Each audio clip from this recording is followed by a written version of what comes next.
உங்கள் அனைவருக்கும் பெரியார் என்றாலே ஒரு சாதி மறுப்பு மற்றும் கடவுள் மறுப்பு கொள்கையை சொல்லக்கூடியவர் என்பதை தாண்டி அவர் இன்று தமிழ் மக்களை ஒருங்கிணைக்க பல்வேறு போராட்டங்கள் மட்டுமல்லாது பல்வேறு தன்னுடைய வாழ்க்கையை அர்ப்பணித்தவர் என்பது உங்களுக்கு இன்னும் பல கருத்துரையாளர்கள் சொல்வார்கள்.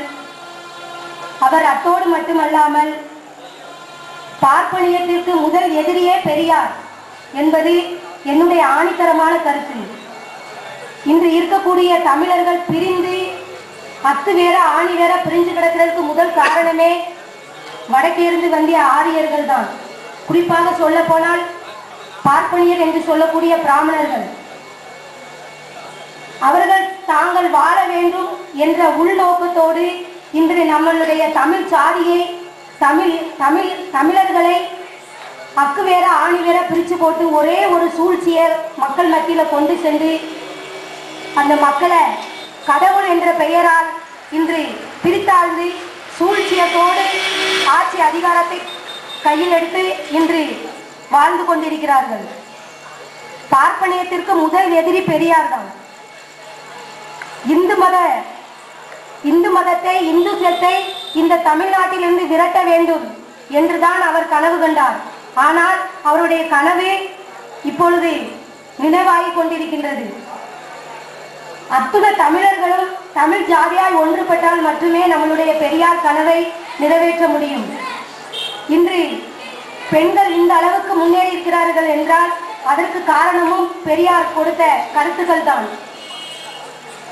இந்து கோயில்களை எடுத்துக்கொண்டால் பெண்களை கருவறைக்குள் செல்லக்கூடாது, பெண்களுக்கு எந்த இந்து மத சடங்குகளுக்கு உட்பட்டு இருக்க வேண்டும் என்று அவளை ஒரு ஆணாதிக்கத்தோடு இன்று அனைத்து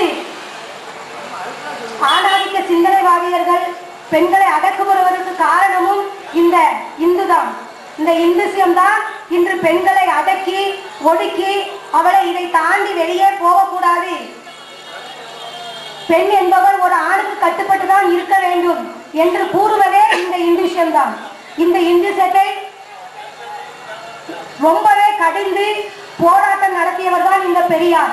பெண்களுக்காக மட்டுமல்லாது அனைத்து தரப்பு சிறுபான்மை மக்களுக்காகவும் குரல் கொடுத்தவர் இந்த பெரியார் தான். இந்த பெரியார் நினைவேந்தல் கூட்டத்தில் இங்கு வந்திருக்கக்கூடிய தோழர்கள்